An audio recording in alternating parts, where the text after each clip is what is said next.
Hello, everybody. Welcome back to the Doctor is In podcast. I'm your host, Dr. Nadia Sabeh, president and founder of Dr. Greenhouse. Today's episode is part of our special series, What Plants Crave from Technology, where I'm interviewing technology providers, developers, and building designers about the unique technological needs for growing crops indoors and in greenhouses. You may have noticed in the last few interviews, I've been focusing on greenhouses and greenhouse production. That trend will continue today with my guest, Paul Brentlnger. Paul is the president and co-owner of CropKing, a leading manufacturer and distributor of greenhouse structures, equipment, and supplies based out of Ohio. CropKing doesn't just serve the commercial greenhouse industry, though. They also work with schools, hobby growers, and people like us at Dr. Greenhouse who want to grow crops at a small scale for educational or personal use. Thank you for your service, Paul. Paul was just 4 years old when his parents founded CropKing in 1982. Therefore, I definitely consider him an OG of the CEA industry and someone who has some very unique perspectives and insights into how things have changed or stayed the same over these past 40 or so years. Paul, it is so great to have you on the podcast. Thank you for joining me today. Thank you, Nadia. Yeah, it's a pleasure. I'm very grateful that I get to contribute, and certainly love talking about this space and industry. And it's been great getting to know you over the last 2 decades as well. So as far as OGs go, I don't consider myself much more of an OG than you do at this point. Well, I don't know. 4 years old. I mean, it doesn't get much more OG than that. Right. Well, So, thank you. I appreciate the opportunity. You're welcome. So tell me a little bit about CropKing. Your parents started this back in 1982. What drew them to greenhouses in the CEA industry, and why did you stick around? So yeah, interesting and I think probably unique experience. I have an essay that my dad wrote when he was in 6th grade about how he looks forward to a long career in horticulture, which I don't think all 6th graders are thinking about at that age.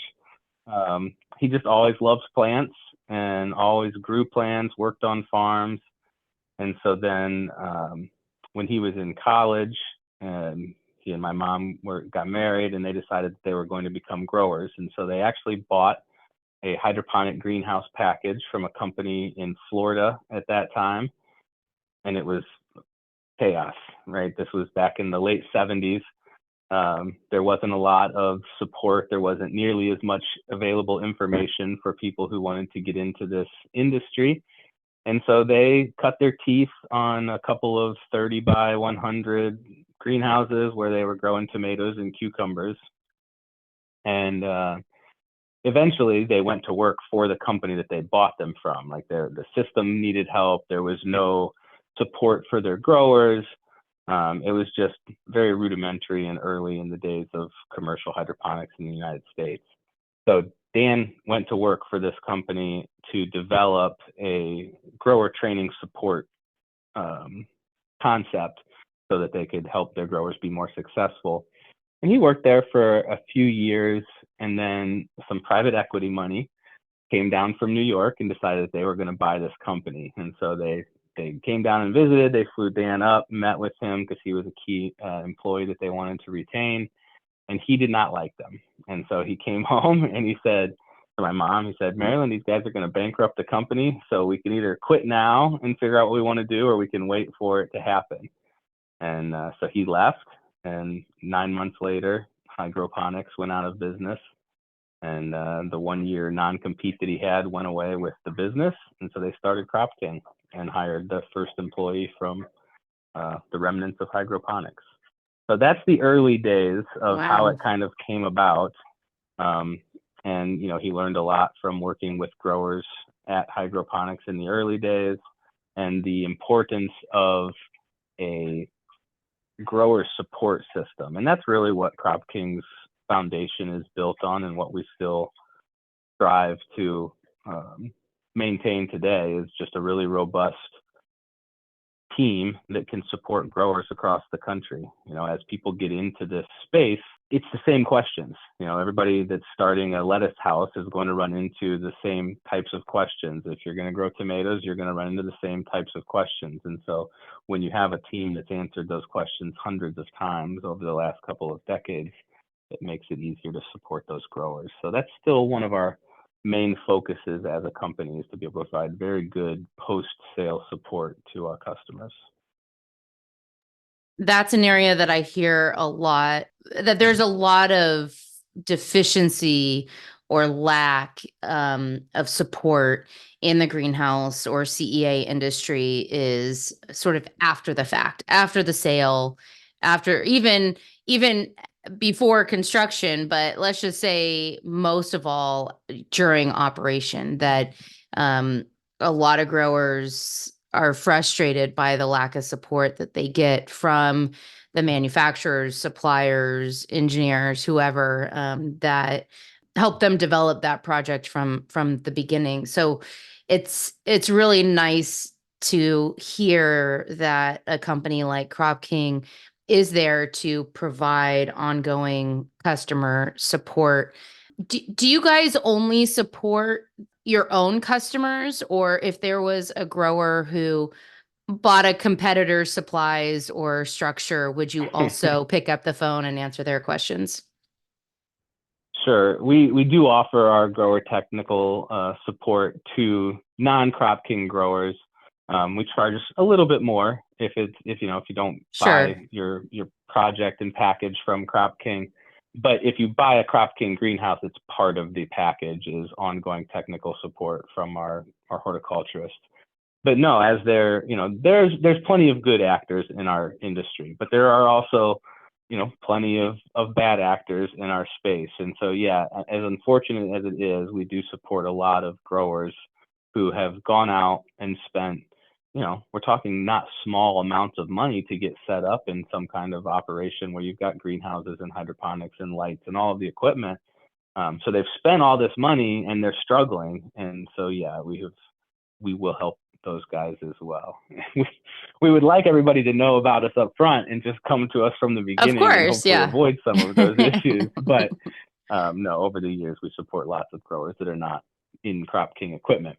One of the things I will say to that point, though, is it is part of the reason that we've set up our packages the way we've set up, where we provide the greenhouse, the environmental control, heating, cooling, growing system, and growing supplies, because then we do have more insight into what it is that they're working with and how to mitigate or manage certain issues that all growers will eventually deal with. And so having that understanding makes that support easier. We can certainly do it even if it's somebody growing in a pond system in a naturally ventilated house. That's a very different design than a traditional CropKing design of, say, NFT and a non-passively cooled greenhouse. So we can and we do support it, but yeah, our choice would be we're better at supporting our own equipment. Well, and I think also the fact that you guys support a lot of institutional and educational projects. A lot of times they don't have the personnel or the facilities support, or even the time for, say, teachers or maybe medical professionals or engineers like us to spend a lot of time troubleshooting and diagnosing and even having a deep understanding of what we're doing, right? Like, we're just trying to learn the system and grow some plants and maybe teach our students about the value of growing their own food, and and teaching them this technology, say for a classroom project. The furthest thing from their minds probably should be how to troubleshoot pump failures and insect infestations and things like that. Right. And when you get into institutional and especially educational, a lot of times it starts with a very engaged teacher who has a wonderful idea of incorporating this into their classroom. But that level and caliber of teacher doesn't traditionally stick around too long in that same role. They get, they get promoted into management, they go to another district. And so then you've got a new group that's coming in and trying to manage that same equipment, and they may not have the same background and knowledge and understanding as the original teacher. So yeah, they do need a lot more support. And we've approached that system differently than a commercial system, right? It's not so much about maximizing production in a classroom environment as it is about maximizing the educational possibilities. And so even when you're failing, there's plenty of educational opportunities in a classroom, and it's not as dramatic to where, a farmer's mortgaged their house to put up a greenhouse. It's, if these kids kill the crop, that's okay. We'll plant more next week. So yeah, it's a different approach, but they do tend to have even less understanding for longer. Like when you look at a commercial greenhouse package that somebody buys from CropKing, that first year is a ton of support. It may not be daily, but it's probably multiple times a week that grower is calling and talking to one of our tech team about whatever it is that they're doing, because it might be the very first time they've ever done it.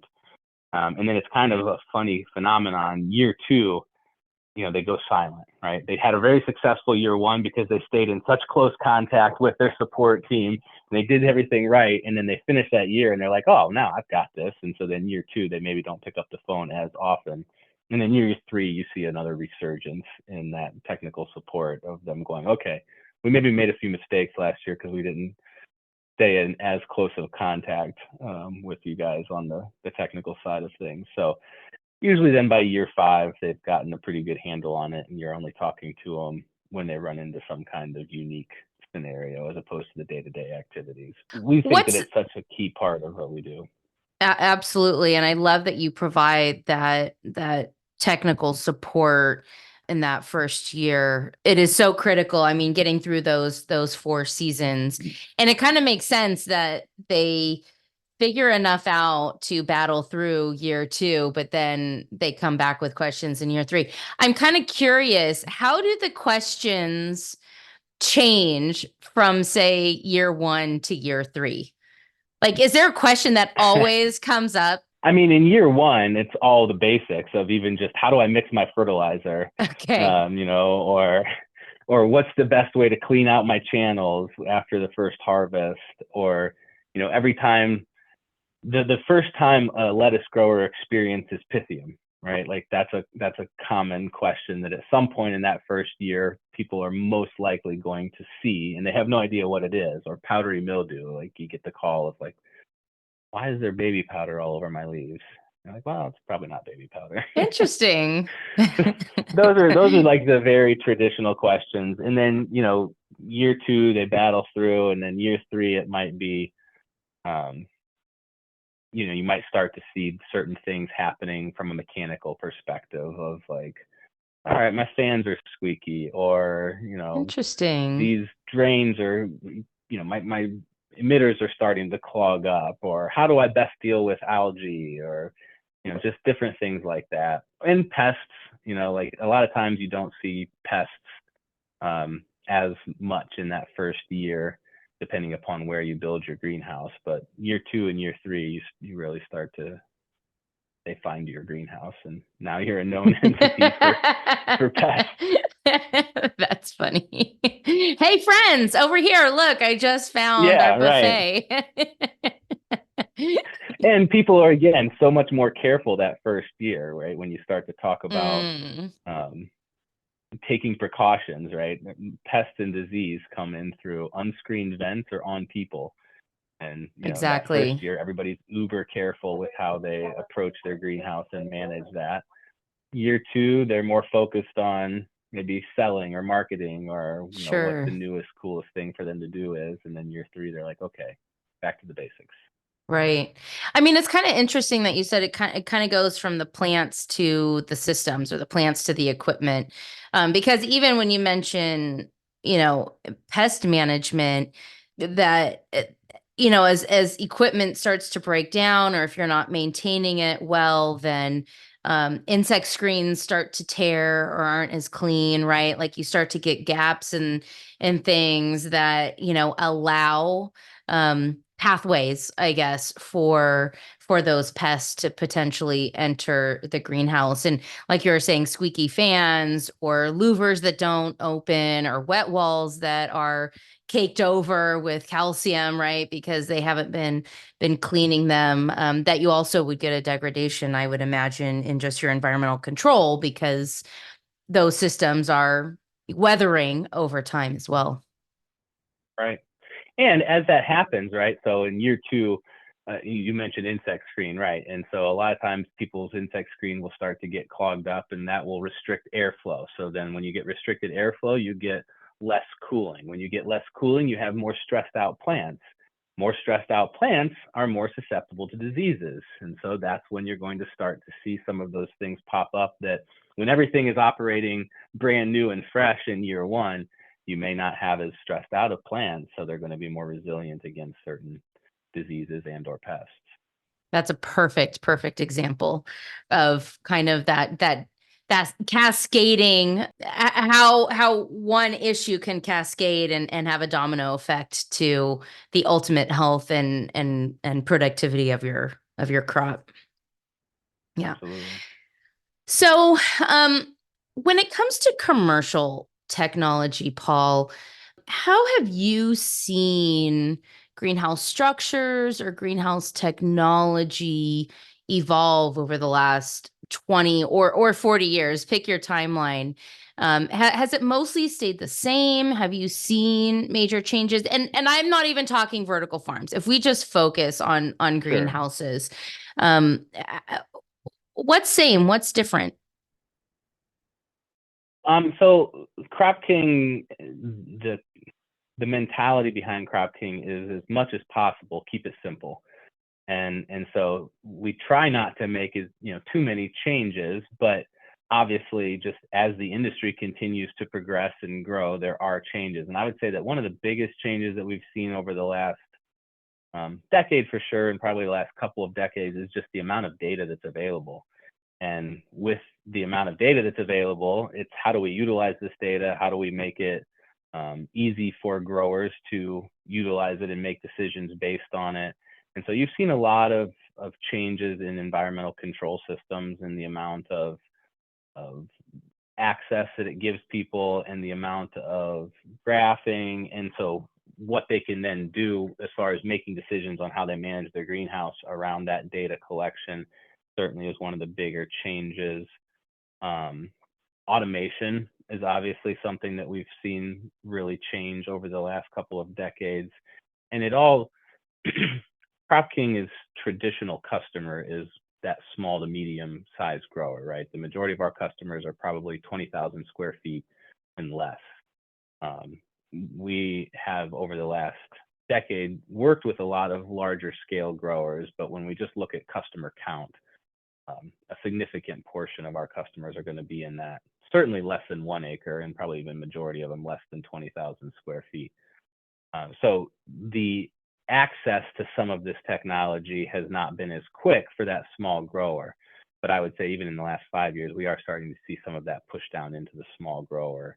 And I think the driver behind automation is twofold. One, it's eliminating labor, which just continues to be an issue that every grower deals with. It's not getting any cheaper. And so where we can cut labor out helps the bottom line. But also when you look at where do mistakes and food safety issues occur, it's usually with human interaction in the plants. So as automation continues to be developed, one of the things that we'll see is less mistakes and less food safety issues when we can eliminate people as much as possible from that equation. Now, artificial intelligence has gotten a ton of press and hype over the last decade. Especially on our level of growers, I don't see too much really changing other than a focus on wanting to have artificial intelligence in the greenhouse. But I still think that grower and the knowledge that comes with experience is still king when it comes to being successful at operating a greenhouse. How does Varietal changing, right? Yeah. Go ahead, sorry. No, I wanted to, yeah, go ahead. I was gonna say one of the other areas that I think we've seen a lot of changes is just in the varieties that are available to growers. If we rewind 20 years to what CropKing was telling growers to expect, it was 30, 35, maybe 40 pounds per plant in a tomato crop is what you should shoot for. We've got 7 varieties in our research greenhouse right now, and I bet that we won't harvest less than 50 pounds per plant off of any of those. And there's, a handful of them that will for sure harvest over 60 pounds. And again, that's on we would consider ourselves medium to low tech CEA if you're looking across the spectrum. And, these indoor vertical farm, 100% automated, is on the far side. And then, cold frames are on the other end of it. We're in the middle to just under the middle as far as what I would consider most of what CropKing focuses on for tech side. Is that increase in productivity more about breeding, or is it about how we're growing the crops? I think on the tomato side, you have to probably attribute a lot of it to breeding. Like just the varieties and the breeding programs have really, as the industry has continued to grow, right? You know this, right? If we go back 20 years, 90% of the tomatoes that were consumed in the United States came out of the field. Today, over 90% of the tomatoes that we consume in the United States come from a controlled environment agriculture scenario. So as that flip happened, it justified a lot more focus on these breeding programs. And so we do just have way more vigorous plant stock to start with, that really allows growers to be that much more successful. I mean, do you think we can see the same sort of trend with leafy green crops, or are we going to be more limited in terms of crop density? I think we will. I think that on the lettuce side of things, that we are still early in the breeding. I think when you look across the varieties that are available, even for most of these very large scale, right? The Finstars, the Dan Stars, these are recycled field varieties that have been found to do well in a controlled environment scenario. I think we are just starting to see varieties that are specifically bred for controlled environment spaces coming into the marketplace. And you can tell with some of these new varieties that there is just a dramatic difference in the weight that some of them will put on. I mean, I think we have a lot of room still to grow there.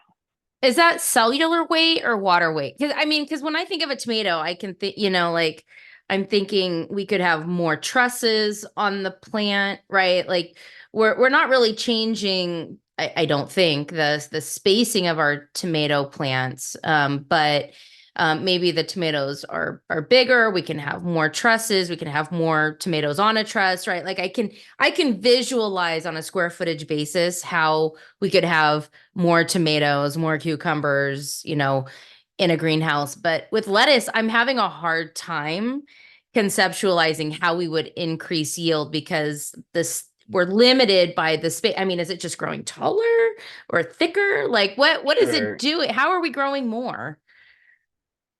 So, and I guess this is probably a good spot to say a caveat. I'm not a doctor. So I'm going to be coming at this from a slightly different perspective of observational knowledge. Even better. But if we go back a couple of decades and we look at leafy green production, the majority of what was produced in a hydroponic system would have been like a butter leaf bib. And so you had almost wimpy, flat leaves. Yeah. Yeah. And that had to be protected in a clamshell. Otherwise it was going to get destroyed. Yeah. Correct. And so now what we're looking at in a lot of these varieties is a pretty solid ridge. Like, I don't even know the right terminology, right? As I talk about the different parts of this leaf, but the thick stem that has the crunch to it, that you would see in like a romaine leaf, we're seeing more of that in the products that are being grown in a greenhouse. And then I think it's also speed. It's not necessarily okay, more leaves or that we're growing necessarily more in an upright pattern, but there is some of the upright pattern that you're getting but I think it's just the speed with which we get to a certain weight so you can get more rotations through and then increase the productivity. That makes sense, because when we're saying even with tomatoes going from 40 to 50 pounds per square foot, that might be not just how many physical tomatoes are there, but how many cycles we're able to get through, right? Like how many times we can harvest that tomato in a given year. So you're saying if we could get, we could get a 20% increase by, having two more harvests a year type of a thing, then that's how we Correct. get an increase. Got it. Okay. That makes perfect sense. Okay. So you mentioned data, varietals. Is there another one that you've seen evolve or And change over time? automation, Okay. Yeah, data sure. automation and varieties, I think, are the biggest three areas that we've really seen dramatic change. Now, so CropKing is a hydroponic systems. That's our main focus. We're a greenhouse manufacturer as well, but that's our secondary focus. And so I think if we were to talk to, probably some different greenhouse manufacturers, there's probably been some advancements in glazing material that we've seen, the changes in our structures, right? You go look at some of the new houses that are being built today, and we're talking about 20, 24 feet under gutter height. So we're seeing some changes on the actual structure design as well. If you had come to a grower training workshop at CropKing 20 years ago, you unquestionably would have heard somebody say, nobody air conditions a greenhouse. Well, that's not true anymore, right? Like you got all these 20-acre ranges of lettuce houses down in Texas. The majority of those have some form of an air conditioning system that are being operated in there. Lots of cannabis houses are incorporating mechanical cooling into their growing operations. So I do think on the structure side and even environmental control, we are seeing some changes. They're maybe not as fresh in my mind or in the forefront of my mind just because we're first focused on growing and systems for the plants. Has the customer changed in the last 20 years? Oh, yeah. I would say that's been a dramatic change. If you go back 20 years, the general customer of CropKing was going to be a farmer who was looking to bring the next generation back to the farm and maybe didn't want to do it by buying another 500 acres. And so they were going to do it through a more intensive farming method. And not that any of these customers have gone away. These are all still part of the customer base. But as I think we've seen a bit of a renaissance in agriculture because of controlled environment agriculture. Like it's sexy, right? Like there's cool aspects of farming, whether it's computer programming or the robotics or lighting science.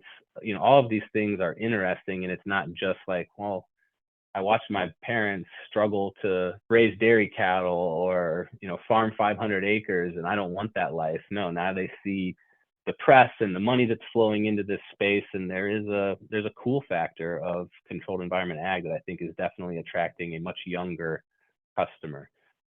We see probably a lot more customers that are in their, even late 20s to early 30s that are trying to set up hydroponic operations. So I do think that you're seeing a dramatic shift in that customer base. I love that too, because that will perpetuate the longevity of our industry if younger people are getting into it. But I think that was also some of the challenges that we've been faced with over the last 5 or 10 years in that people were thinking of CEA more as a technology than a tool or than farming, right? And we've heard a lot of a lot of those questions. Are you a farming company or are you a technology company? And so I think well, we're a technology company. Well, now we're maybe stepping that back a little bit, realizing that farming is not hard, or not hard. Farming is hard, really hard. Yeah. We are absolutely a farming company that tries to justify as much technology as possible when we can make an economic case for it. Yeah. But yeah. That's if you do show up at a CropKing workshop, you will hear that repeatedly. This is farming. This is a 7-day-a-week job. This is this is probably the last vacation you're going to take if you decide to pursue this. Right, exactly. Because everything always breaks down over the holidays. Christmas Right. break and 4th of July, traditionally. But I love that you said that 20 years ago you had a lot of farmers, and you still have that customer base who are like, rather than expanding and buying another 500 acres of land, we want to do this in a smaller chunk of land, but still grow the same amount of produce and a high quality produce. Maybe there is a market niche or something. We talk a lot about how CEA can reduce the land footprint. And it's interesting thinking of it from the farmer's perspective. We don't talk about the farmer's perspective enough in this industry, but I love that you made that connection. Yeah, and I think that, again, growing up in it, I've just always been around this. And so we've got customers that are 10th generation farmers, and that's a ton of years that are working on the same piece of land, and you have to come up with new ways to make that work when you're looking at that longevity. So I agree. I enjoy that aspect of it. Farmers are obviously a different breed of people. Traditionally, they're the guys that just, we know we got to make it work and we're going to make it work. And so that is a difference when you're talking to the newer clientele. I was with a customer right before this talking about a project in Pittsburgh, and they were asking about the construction process. And if we go back probably even 15 years, I would have said that 80% of our customers build their greenhouse themselves. They're big erector sets.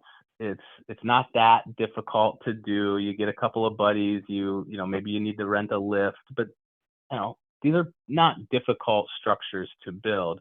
But today, I would say it's more likely 50-50 of people wanting to hire a contractor. And some of it is just they don't have that knowledge of how to build things. And so it's just easier to hire that out. But I do think that some of that is just the different mindset of a farmer versus, when you look at some of the new clientele, it's somebody can come out of a college program where they got a degree in CEA. You got a degree in CEA, right? Like that didn't exist 25 years ago. That wasn't something that a lot of people were getting. And now the majority of our large scale universities in the United States are trying to or have implemented some form of a CEA program. So you've got somebody coming out of a college degree program and who wants to start a greenhouse. They maybe don't have the same level of experience to go, you know what, I'm confident that I could build this myself. So I'm not sure how we got down that. We were just talking about farmers and we were talking about farmers. Yeah, exactly. And how did we get on that? I like it though, because I'm glad you went there, because I have been hearing a lot of people say that one of the biggest gaps in the U.S. greenhouse horticulture industry is that we don't have a knowledge base here of contractors and people who can build greenhouses, and maybe that's one of the reasons why greenhouses are more expensive to build here, because you're either hiring people who don't know, who've never done it before, or and so they'll layer on, right, extra contingencies to their price, but then also with some of these European and Dutch greenhouse companies coming in, they're actually bringing their construction teams with them, which is expensive. So that's a really interesting shift, and I feel like an opportunity for contractors here in the U.S. to fill. Absolutely. And it's different based on the scale, right? If someone's going to build a 10-acre facility, they're not building it themselves, right? It's just too big of a project. It's not like a farmer that's going to go back out and build a 10,000 square foot greenhouse. But the majority of our customers are, again, these smaller, and so when we're talking to them, there is this discussion about, do you hire somebody or do you do it yourself? And I always like to tell them, whichever one you choose, at the end of it, you'll think you should have chosen the other option. So like if you decide you're going to build it yourself, when you get done, you're going to go, I definitely should have paid somebody. And if you pay somebody, you're going to get done and you go, I could have done that myself and saved myself money. It's just the nature of Next it. greenhouse. Yeah, exactly. but it is doable, and you're right, there aren't a lot of contractors who are specialized in this, and the ones that are traveling across the country and charging a premium for it, which is great, right? That's capitalism at its finest. Sure, sure. One of the things that I was just talking to these guys in Pittsburgh that are trying to do a project. One of their components is a workforce development, and the idea of potentially even having a construction company that they educate on how to build these greenhouses, so that can be something that Oh, they that's then can offer. awesome. That's Because we get awesome. asked all the time, who should we talk to about building this? And it's, well, there are specialized crews in the United States, but they're going to be expensive. Or you talk to a local general contractor, and if you don't have the ability to have them talk to somebody like CropKing, we talk to general contractors all the time about like what it's going to take to accomplish this for the customer, so that they do understand how to price it right. Because so many of these other contractors who don't have that access are going to look at this and go, well, we've never done this before, so slap another 30% on there, and that'll cover us if we run into things that we didn't know. So it is an Right. area in this space that I think there's still a lot of opportunity. We talk a lot. I feel like there's over the last year or so, there's been a lot of emphasis on the challenges facing the industry and some of the obstacles. But I want to ask you, I mean, just in your experience in the CEA industry, and thinking even globally, what does the US have going for it that maybe other countries and regions don't when it comes to greenhouse production? Interesting. Okay, so what does the U.S. have going for it as far as the greenhouse industry? Access to funds, I think, is one, right? Like that's easier, I think, to accomplish maybe in the United States than in some other countries around the world as far as small business. We celebrate people who want to take risks in the United States, and so I think that helps people be able to pitch this as an idea and get people behind them. We're obviously a very well-off nation, and so discretionary spending, even though right now with inflation being high and people feeling super tight, we're all in the top 2%, right, of economic status in the world. Yeah. So as much as we might feel the pinch, we are all very much living in a rich country that allows us to spend a significant amount of money on what we put in our bodies and consume. So I think that helps the industry in the United States. I think probably more commonly there's the question of why has it not been adopted as quickly as like maybe you see in Europe or in Asian countries. And again, it's because of our resources. We're so spread out. We don't have as concentrated of populations as some other countries, and that's a negative, I think, from being able to make CEA more standardized across the country. I'd have to, I haven't spent a lot of time thinking about what are all the benefits in the U.S. I think what we will see over the next decade is the amount of focus our educational system is putting on CEA. That will, I think, be a big benefit over the next decade as far as this industry is concerned. You're going to have a lot more knowledgeable and educated people coming out of university level programs that are going, okay, let's continue to make this a bigger part of our food supply system in the U.S. Yeah. What do What you are think? I'm interested. Yeah, give me. What do well, you think is some of the benefits that the U.S. has going for it?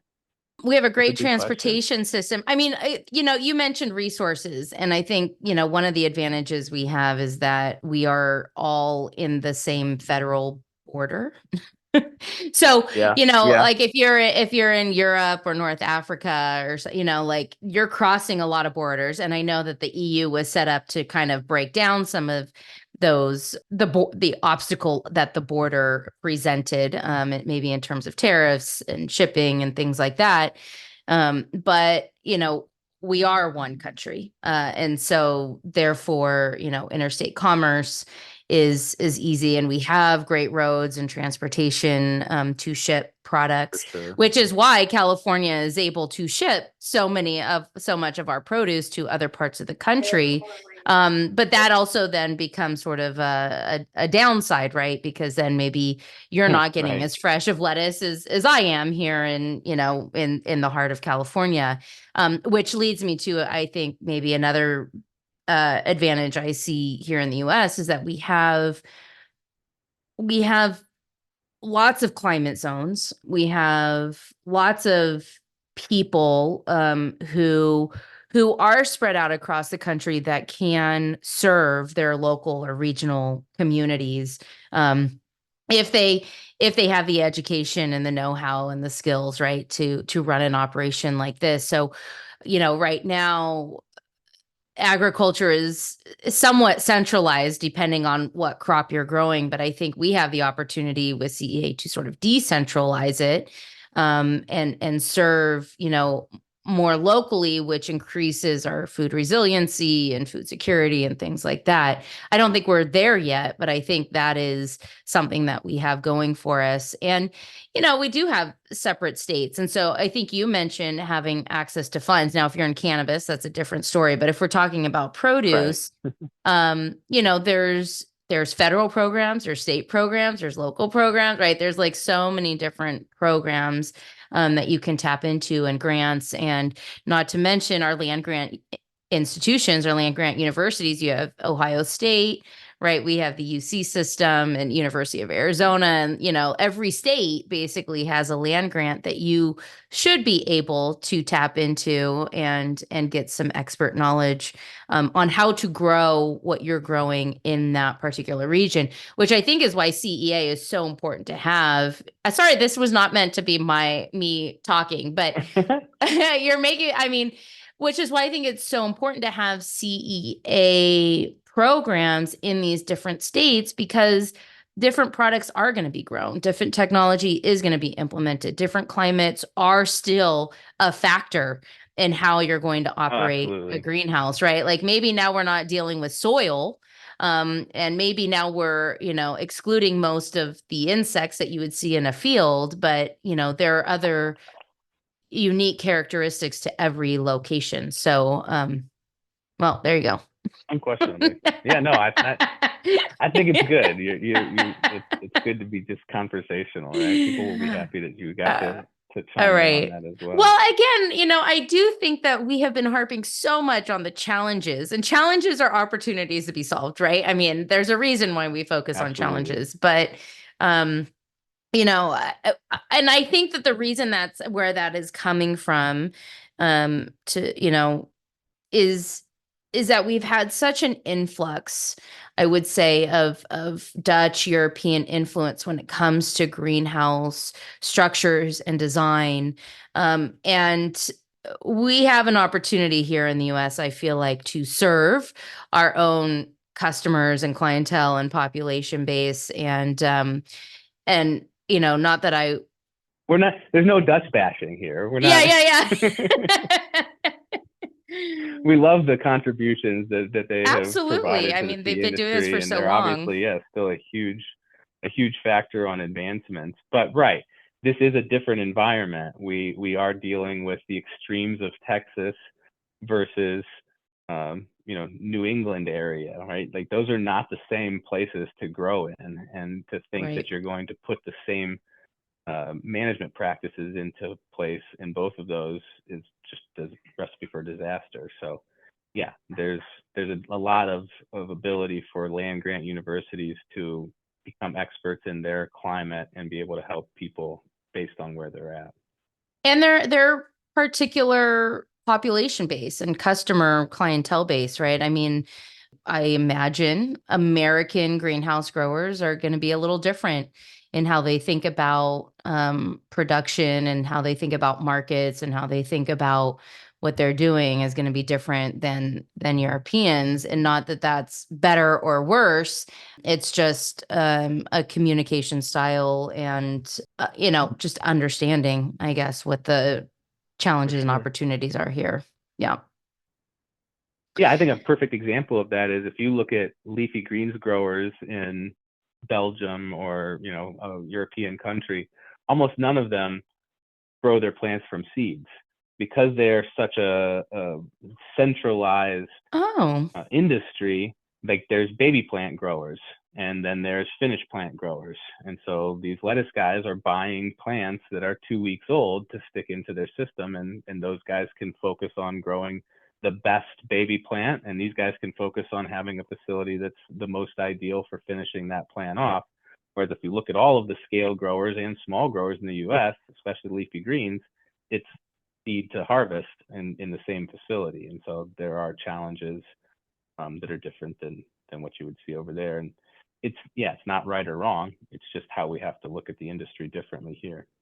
gosh, that's so interesting to like for a 4 or 5 week old plant to transfer them from one facility to another. Like I get tomatoes, right? I mean, that's Right. a 12-month crop or whatever. So you have a nursery to get them started and then you move them to finishing in another production facility. But for a 4 week crop, that's a lot. Yeah. Well, and when you think about just right the different environment that those plants want at those different stages, if you could set up a very large facility Yeah, that's just focused on the early days of a plant versus maximizing light and getting as much nutrient uptake into the plant is different at the later stages of its life. absolutely. Absolutely. When you're starting a new greenhouse, so I'll shift gears here a little bit. So when you get a new customer, potential customer, what are some of the most important factors that you will walk through that new customer when starting a new greenhouse project or deciding, is this a 20,000 square foot? Do you have multiple bays or, are you a single span greenhouse? Like what are some of those factors that you walk through with your new customers? Sure. I think one of the first, a couple of the very first ones are site selection. And that doesn't change if it's a small grower or a 20-acre facility. Like your site selection is so important, from water quality, light levels, humidity levels. Are you building in the middle of a pine forest where you're not going to get great air movement across your greenhouse? Or are you in a pine forest where you're going to have tons of pollen that's going to clog up your screens on different periods of the year? The amount of growers who get to the point of they think they're ready to buy their greenhouse package, and you go, well, can you send us a water sample? And they send you one over, and you're like, well, this water is just not usable without tens of thousands of dollars worth of either RO or filtration to make it usable for hydroponics. So site selection is a huge factor that we push people towards, spending time focusing on. And then obviously market is the other big factor that everyone doesn't necessarily want to think about, but needs to be focused on before spending hundreds of thousands of dollars to get into the industry. Why don't Checking with people think what your about market market? wants. That's a good question. I think because sales is hard for a lot of people, right? Like rejection isn't what people like to experience. Nobody wants to hear no. And if you're going to go try and figure out what your market wants, you're going to hear people say no, and they don't want to talk to you. And you're almost going to have to be persistent in your quest to go find out, can I sell this stuff here? Or are there 10 other growers already servicing this market, and they don't need another lettuce grower in this space? Could I be focused on tomatoes or cucumbers? We've got, again, 40 years of history, the amount of growers and the people that are out there. I can think of examples of growers who bought their greenhouse, built their greenhouse, grew their first crop, and they're harvesting, and they'll call up and they go, we haven't talked to anybody. Like, who should we go sell this stuff to? And you're like, what? No And then you've way. got the people, who are the best storytellers and the best salesmen in the world, and they're like calling up and like, I'm getting $5 a pound for my tomatoes, but I just can't seem to grow them. I'm getting 20 pounds a plant. No, I don't ever spend any time in my greenhouse, but I'm really good at sales. Like, We it's need just to different connect people those focusing. groups together. Exactly. Exactly. So I think those are probably the first two things that we really push people to go, okay, these are the things you have to focus on. Site selection is huge. and making sure that you've got a market for what you want to grow are your starting points. By the way, your pine tree forest example, that must come from a real life scenario. A real life example, yeah. That was clear too cut 5 acres in specific. the middle, middle of a pine forest, and hope that you're going to get good natural ventilation. Oh my gosh. I bet it smells really good. Yeah, it's beautiful site. And they are, Um, and again, this is agriculture. And so all of these situations are workable. These things don't necessarily equal failure. It's just how you're going to manage. Like that's the beauty of agriculture, is we're all just managing what we have available to us to be the most economically successful given the situation. right. You certainly can build it there. It will just mean that you have to focus on these other things that maybe a different grower is not going to focus on. Mm. Which I think has been so interesting watching the Texas market and how there's so many lettuce growers in Texas, but it seems like they've all kind of found a niche for themselves. It doesn't seem like they're stepping on each other's toes too much. One, it's a big enough market. I mean, Texas is humongous, but there's enough different SKUs, right, or product lines that each of them can fulfill. And I love that. I love that Texas is sort of showcasing that we can all coexist together. We don't necessarily have to compete against each other for the same market. For sure. I think when you look at the Texas markets, right, some of the fastest growing cities in the country are in Texas. And so from a market perspective, I would agree. I don't think that there's going to be a significant struggle of putting the product into the market. Where I think the verdict is still out in Texas is people being successful growing in those extreme environments at a unit economic that makes sense. Yeah. It's It is not the an easy reason that we've environment. always said, no, it's the reason that you didn't see a bunch of greenhouses with air conditioning, is because it is expensive and it drives your unit economic price up to add that. So, we've got a lot of building and a lot of people who have been turning on greenhouses in the last, even 12 to 18 months down in Texas. I think we'll still see some shaking out of the marketplace down there. But Probably. yeah, from a market perspective, as far as the demand for the product, I don't think they're going to struggle with that. It's just, can we grow it successfully in that environment, Right. at a price point that makes sense? And I'm curious, I mean, in California here, I mean, we produce so much of, we are sort of the salad bowl of the country, growing out in Monterey County and Salinas and Yuma, which I guess is kind of on the border with Arizona. But as we are becoming more challenged here with climate change and water and smoke and fire and drought and everything. I am curious to see if lettuce production in greenhouses gets a strong foothold here. I mean, we have a very strong horticulture nursery industry here in California because we do have a good climate. But it'll be interesting to see if, I picked a good location for the future of CA being here in California. Crossing my I fingers. think so. I mean, I don't Yeah, want it to I'm get so pretty sure extreme you that's our did. only choice, but Well, and I guess one of the things that maybe we have going for us in the United States that other countries don't so much is we have really short memories in the U.S., right? good And so call. when We're a young you look at country. California, 5 years ago, the world was coming to an end with our water woes, and you guys had a couple of good years of rainfall, and now there's no more water issues in California as Of of course not. today. Give it another year. But that didn't actually go away. It's just the cycle. And so, yes, I think that we will continue to see what we have seen over the last 5 to 10 years of, fewer and fewer acres being broadacre farmed in lettuce, as the irrigation requirements for that continue to be a tax on the water table out there. You guys do have such an amazing environment that does allow for some really naturally ventilated greenhouses, which Yep. means lower cost of operating.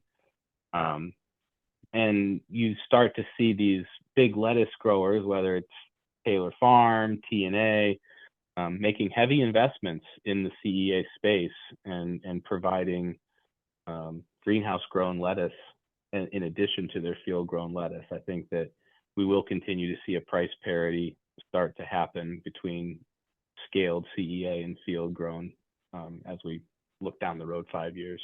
Yeah. And, we have a very strong agricultural infrastructure here in California as well. So going from Yep. field to indoor or greenhouse, and selling and shipping and distributing the same products we're already set up for that. It's just a different SKU now, Yeah, the right? infrastructure exists. Yep. Yeah. Yeah.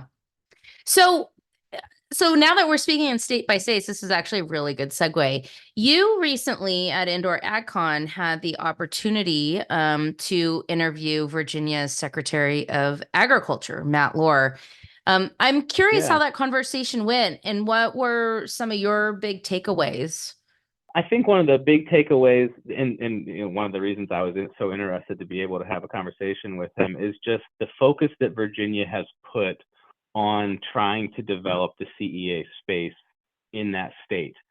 And certainly Virginia was a big tobacco producer, and they got lots of federal funds back in the day from the tobacco industry to kind of help transition tobacco growers into other disciplines and technologies. And so they have some resources that maybe not every other state has, but they made a really strong commitment at a state level to say, we want to support controlled environment agriculture. We want to become an environment that's friendly to attracting growers. And they obviously are proximity to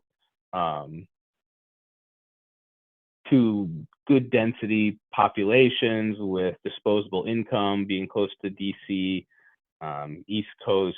You've got lots of vacationers and things like that. So they've got a lot of things going for them. But my biggest takeaway was just like, right now, Virginia's got it good from a CEA perspective of how excited your state level representatives are in making it happen, whether that's the large scale growers that they're attracting with Aero Farms and Better Future Farms, to small growers, and just being able to have access to the resources at the IALR and Virginia Tech. Was it I guess I want to ask sort of a chicken egg question. Was it the interest in CEA producers setting up shop in Virginia in that close proximity to DC and large population centers?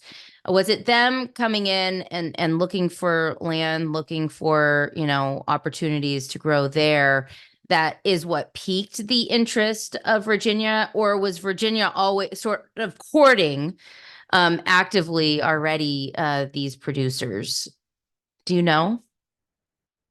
I think that Soleil, which was Shenandoah before that, has been a Virginia producer for a long, long time. And so they had a base. Yeah. And so I think that I don't know if you want to call it, as opposed to chicken and egg, it was the immaculate conception, right? Like it just happened because it existed already. And then they were like, you know what, this is what we need to do. But I think it was probably a good question. I don't know how I would necessarily say it, other than there has been large scale production in Virginia for a long time before the state recognized it as something like, hey, we should try to encourage this. But I think lots of factors, just the decentralization of our food system, right? Like there's been a pretty heavy focus in, I think, governmental agencies for the last decade of recognizing that having all of our food in a centralized location, from like you said, where we produce 90% of the lettuce that's consumed in the United States, has been something that people are hearing more and more about. You saw the investment start to happen a decade ago into the CEA space, and you had these universities that had funds available to develop industries for that state. And so it was just kind of an aggregation of all of those things coming together at the right timing. It's a fairly good environment.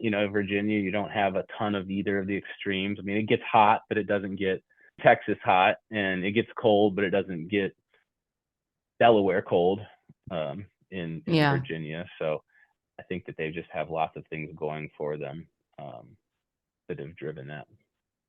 And I I don't know if think that's a good answer. well, I mean, I think what's motivating that question is as the industry expands and we're looking at different locations, different states, is it kind of, has it been sort of a bottom up evolution, or, sort of a top down welcome, I guess, so to speak? Or I mean, it sounds like it's kind of both. And if I go back to your earlier question about, site selection and market, that Virginia has both of those things going for it. So it makes sense that, these operations would set their sights on Virginia. And then if enough of them go there, it's hard to ignore on an economic level, right, for the state. Right.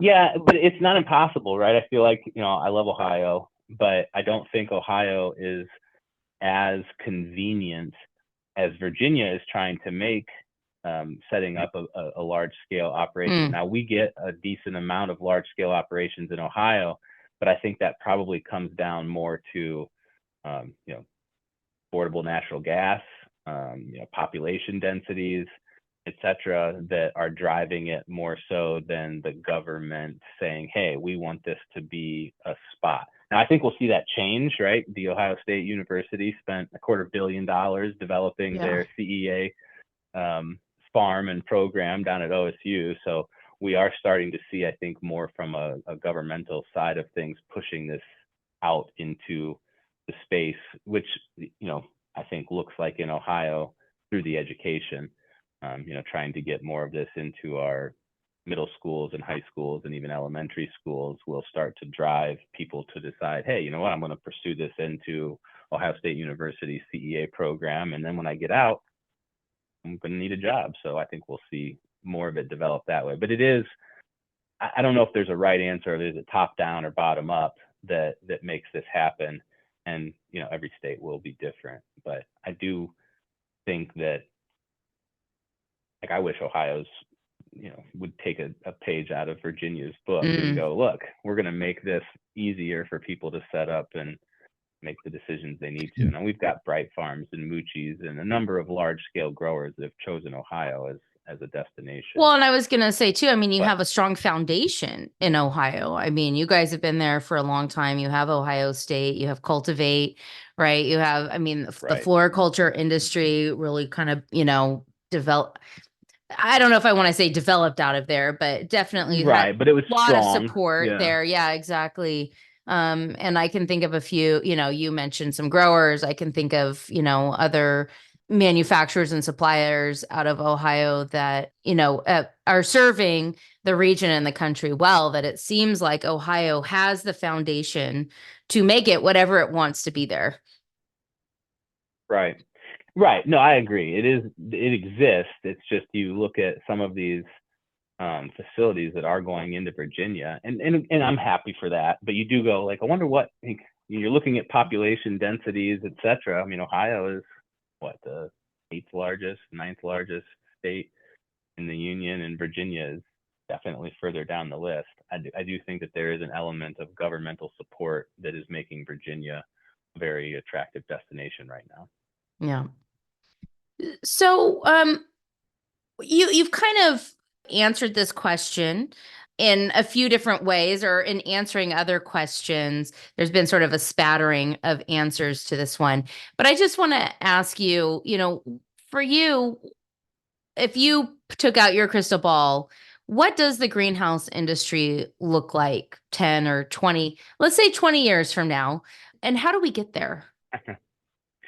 So I'm an optimist when it comes to this. I think that we will continue to see, like, for example, what we saw in the tomatoes, of this flip from 90% field to 90% CEA. I think we'll see that with lettuce next over the next 7 to 10 years across the country. I would say that today probably 80% of our lettuce that we consume in the U.S. is still coming from a field perspective, and I think that in the next decade we'll see that flip to 80% coming out of CEA. Wow. You saw, I feel like it was recently, what is it, Wendy's, that they had made that commitment on the tomato side that all of the tomatoes that they use were going to come from a CEA facility, and I think it's within the last 6 months that I saw that they announced that same concept for their leafy greens are now all going to come Wow. from a CEA facility. And right now the holy grail in CEA seems to be everybody chasing strawberries.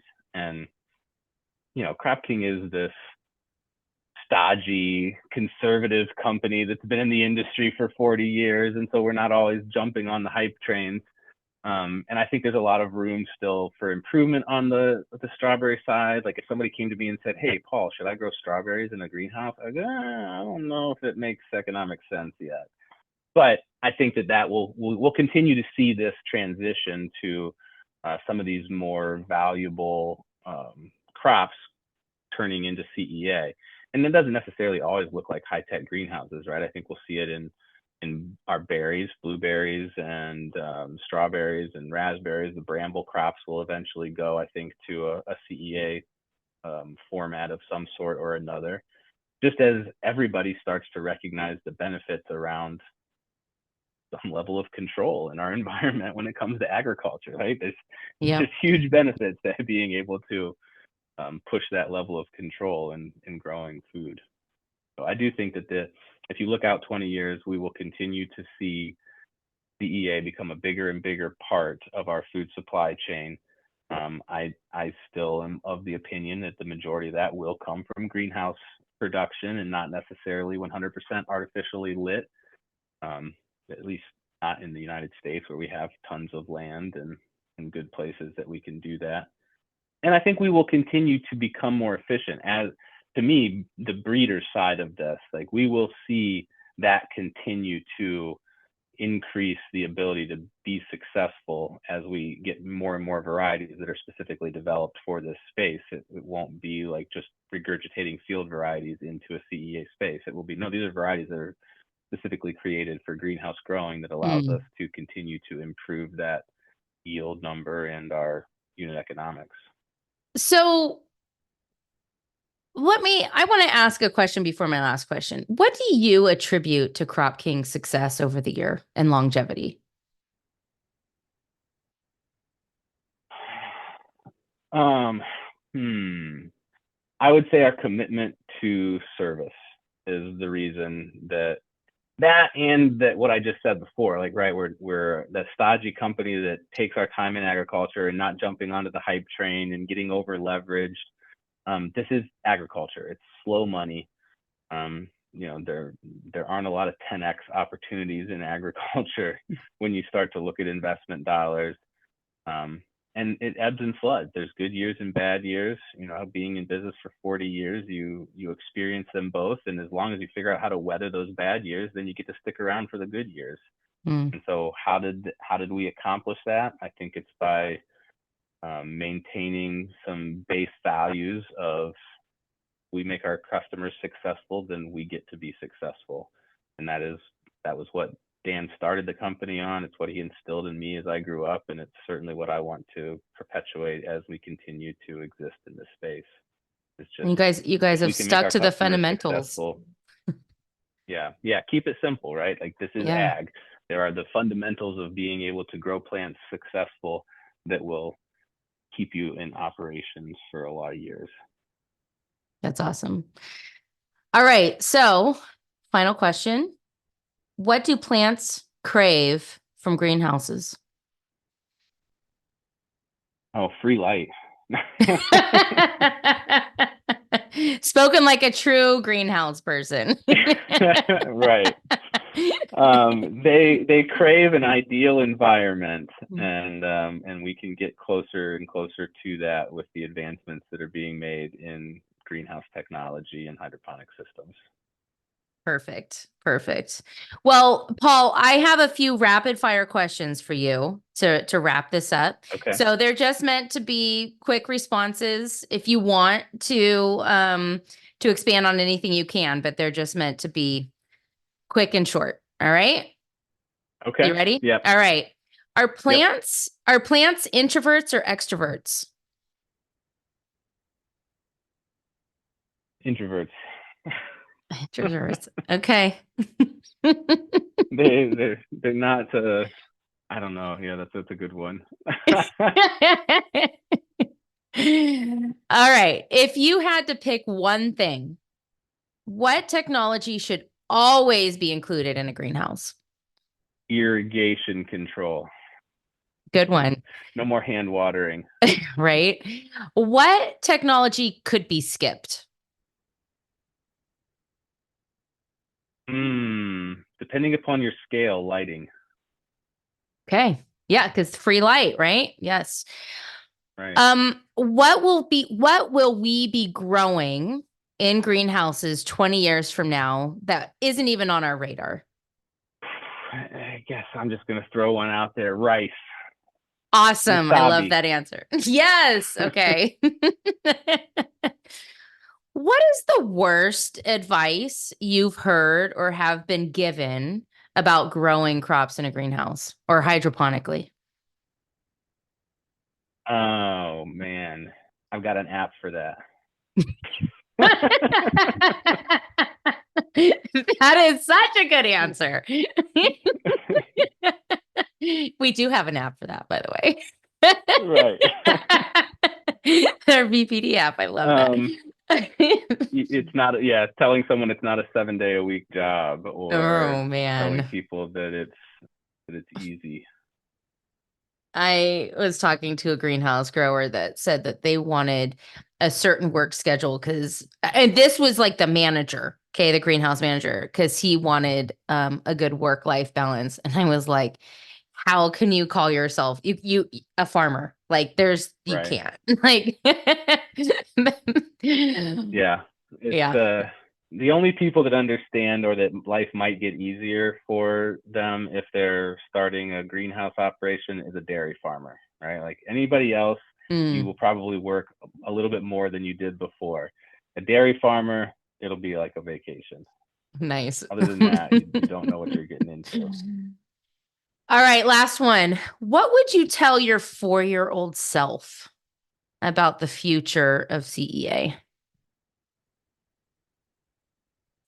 So maybe this is this like what would you do differently? Maybe if I was, or Maybe. if I was talking to my 4-year-old son, like I would.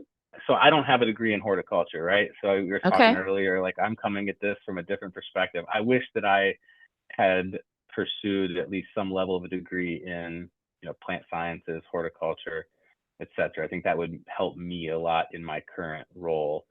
If I'm talking to just any random 4-year-old, that about CEA is that there is opportunity, that Mm, there is a lot of opportunity, that it is a solid career path to pursue, and that if you spend 4 to 5 years gaining experience, you will be in demand. yeah. So that was You kind of know, anticlimactic for having to no, call no, back in for, but no, it's all, well, I was thinking about, in your answer to your 4-year-old self is that, your parents were onto something. Your parents were cool before CEA was cool. exactly. And I didn't believe it growing up, right? I'm like, ugh, I will never work in this industry, Of like that's just course. the Yeah. traditional dumb kid thing to say. But yeah, they were ahead of their time always, right? When they got into the fodder production in the early 90s, that was an early, now Yeah. you're seeing this become more and more of a thing. We sold mushroom systems for um, probably 15 years in the late 90s, and then now today it's becoming a much bigger thing. Hmm. So I just feel like they were always ahead of their time, and I think that's the way it'll be for a while in CEA. Like we're still early in the maturation curve of controlled environment agriculture. We're nowhere near peaking. That's true. That's true. So, You have a couple of grower workshops coming up. So, can you tell our listeners where they can learn more about that, what the dates are? Yeah. And yeah, So CropKing does grower training workshops every month. Our first one is this week. So from April through November, we'll do a monthly grower training workshop here in Lodi, Ohio. It's a 2-day class. It's probably 40% hands-on in the greenhouse, 60% in the classroom, and it's a 30,000-foot view of what you're going to need to understand and be doing day in, day out if you decide you want to pursue controlled environment ag as a career path. And so it's something that we've done for the last 30 years. I think it's probably the best $400 somebody can spend if they think they want to do this, because it's not for everybody, right? Like, it is a 7-day week. It's farming. It's hard. You're not going to become a multi-billionaire by becoming a small hydroponic lettuce grower. But it's a very rewarding and enjoyable profession to pursue that you can make your land pay for your existence. And so you can find out more information on our website, cropking.com, or you can give us a call, and we'd love to talk to you about the next one. We have, let's see, so we've got this one in this week, 25th and 26th, and then we have another one the 16th and 17th of May. And then I'm not sure the June dates off the top of my head, but is it they're on our crops? website. Is it crop specific or any crop you're interested in? We folks, so currently in our research greenhouse across the street, we have lettuces, tomatoes, cucumbers, and strawberries that we're growing. So we actually have a strawberry workshop that we partnered with OSU. They're doing an online session, and then we're doing a hands-on day following that. And then we also will be doing an educators workshop this summer in June, specifically for teachers, on how to Nice. incorporate hydroponics into your classroom. We'll showcase some of the curriculum that we've developed for teachers to implement systems into their classroom. So education, has always been a big part of what we do here at CropKing. We think it's very valuable to let people know what they're getting into and help them make decisions. I like to tell people our main goal is to disseminate information to facilitate decision making in this space. And if that means that you don't get into it, that's okay. We just want you to be able to make a well-informed decision. I love that. I was really struck at Indoor AgCon by how many educators were in attendance. Were you? Yeah, I mean, I don't know that I was as surprised, just because we've, in the last, I would say 3 or 4 years, we've really started to put a focus on the educational market, just because there's such a demand from these teachers wanting to incorporate this. I mean, education world is so different than what we live in every day as the ag world and the commercial space. But problem-based learning and STEM and the big pushes from our education to transition into these different ways of educating our youth, hydroponics just fits so well in all of those aspects. So I was excited by the number of educators that were there. I think it was great, and I look forward to that continuing to be a trend. I'm so glad that it's a trend. I'm excited for the future. I don't think either of us are going anywhere anytime soon. So, No. Paul, it was so great to talk to you and get your insights on the industry. Yeah, thank you so much. Thank you for doing this. I have always, for years, I've talked about that this is such a great concept, right? We need more of these podcasts where we're interviewing people in this industry. And I'm so glad that, there's a number of you guys out there now that are doing podcasts specifically around CEA, and I love it. So thank you for doing this. I know there's a ton of work that goes into this, being able to have and host and get these people. Yeah. So thank you for handling all of that side stuff and just allowing me to show up and spout off about things. Well, it's my pleasure. I really like talking to the folks who are supporting this industry, who are actively producing in this industry. And I get to talk to a lot of interesting people and have a lot of interesting conversations. And I always learn something new. So, and I know that my listeners love hearing from all of the experts in the industry as well. So thank you for all that you have done and your family has done to support this industry and to support the growers. I look forward to the next 20 years working side by side. Me too. So. Absolutely. Yeah. Thank you so much. And I hope you enjoy the rest of your day. You too. Thanks, Paul.